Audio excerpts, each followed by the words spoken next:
Sometimes a simple question leads to a selfless act of kindness. When I got lost in Quito, Ecuador, looking for a bus for onward travel, I wasn't expecting too much.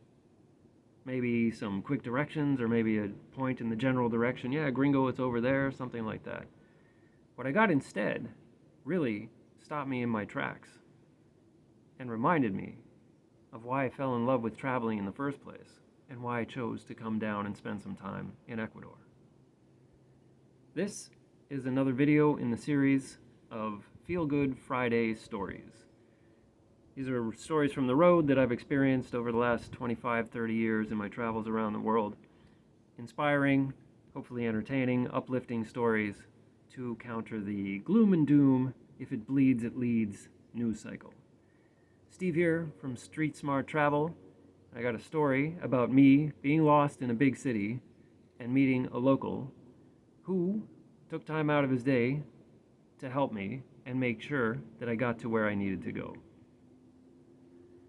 Now, I'm born and raised in Toronto, or Toronto for the uninitiated. Super not a fan of big cities. But every time I go traveling, the international airport is always in or near a big city. Ho Chi Minh City, Managua, Yangon, New York, LA. Name a big city. There's no way around it. And usually by the time I get to the airport and get to the hotel, all I want to do is crash out for the night, wake up first thing in the morning, not have breakfast, not have a shower, just get to the bus station and get the hell out of Dodge so that I can get to what I consider to be the nicer parts of the countries. Parts where there isn't a concrete jungle and all the nonsense that goes along with big cities. People always in a hurry and their faces buried in their phones and the constant honking traffic and all the other problems that go along with it. And of course, don't forget stranger danger. Don't talk to anybody. Oh, heaven knows what could happen then. So I was in Quito after some botched travel plans, which left me in YYZ in Toronto International Airport for a sleepless night. Finally, I made it down to Quito, and I spent the night in the hotel, the last place I wanted to be, but it's where I was. Checked out of the hotel. I'm walking down the street with my backpack and my carry-on, and I'm trying to figure out where the bus is. Where's the bus stop that'll take me to the terminal so I can get out of Quito? And I'm looking for somebody that I can ask directions, ideally a cop, something like that. I'm walking down the street and I see this well-dressed Ecuadorian gentleman waiting for the bus. And I know this isn't my bus stop, and the bus is not the bus that I need. So I walk up to him and I say, disculpe, señor, estoy buscando el bus para ir al terminal. ¿Puede decirme dónde está? Oh, excuse me, sir, I'm looking for the bus to get to the terminal. Can you tell me where it is? But with no hesitation, this guy jumped up and he said, hey, vamos juntos. Let's go together. And I thought, what? Like, what's happening? I lived in Toronto for 50 plus years, and I cannot for the life of me remember a single instance where when I asked somebody for directions, they physically walked me to the place I needed to go. I can remember some other responses and some not so pleasant ones as well. Not to say there aren't nice people in Toronto, because I know there are. I know a bunch of them. But when I'm in a big city, like I said, I'm not expecting help, any kind of meaningful help from people. So this guy's response really caught me by surprise. And we walked maybe a block and a half. I knew I was close, but I didn't know where I needed to go. And we get to the bus stop, and there's two buses coming, and he says, oh yeah, there's your bus. Okay. And he waits with me, flags down the bus. I get on it. I say thanks. And as I'm sitting down, I hear him say to the bus driver, hey, this guy needs to get to Carcelen, the bus terminal. Make sure you tell him and that he can get off when you get there. And I thought, okay, that's really above and beyond. He could have just gave me directions or pointed, and no, he walked me to the place, made sure I got on the right bus, and then took it a step further and made sure the driver knew that I needed to get off at Carcelen. So then I have about a 25-minute bus ride, and it's midday traffic, and with all the horns and the chaos of the roads, the motorcycles zipping in and out, and I'm the lone gringo on the bus. And I sat there the whole time in stunned silence, recounting what had just happened to me, thinking, did that really happen? Is this a dream? Like, I'm in a big city, and there's this really nice person that literally stopped everything he was doing to not only show me where to go, but to make sure that I got to the next place that I needed to go. He didn't have to do any of that. And I certainly wasn't expecting him to do any of that. And it really reminded me, he wasn't just taking me to the bus. It reminded me of that Ram Dass quote, we're all just walking each other home. Now, metaphorically home. He wasn't walking me to my house, but he was walking me on my way. And I don't know if I could pick this guy out of a lineup.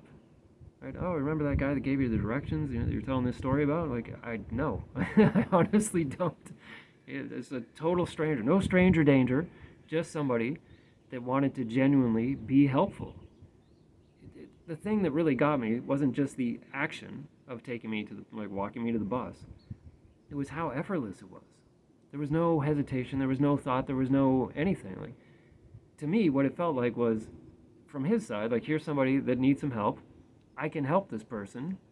Let's go, right? I'll show you. I'll do everything I can. And I'm sure if he would have had a car, he would have driven me up to Carcelén. It was amazing. And this isn't some isolated incident here in Ecuador. And not even just Ecuador. I've been all through Central America, through parts of South America. I love Latin culture. That's why I chose to come down and spend a bunch of time down here. But that guy's act of selflessness, of service to somebody who asked him for a little bit of help, reminded me of how much I love the people here in Ecuador, how kind and helpful and genuine they are. No hidden agendas. They're not trying to get anything. They don't want anything from you. Almost to a person in over 2.5 years. These are the kinds of experiences that I've had here. From up in the Andes, down to the Amazon, to the beaches, to the Campo, all over the country. Rainforest, everything. These kinds of people are all over Ecuador and Latin America and the rest of the world. But this isn't going to make the news because they're too busy talking about World War III and the drug epidemic and blah. And there's problems down here too.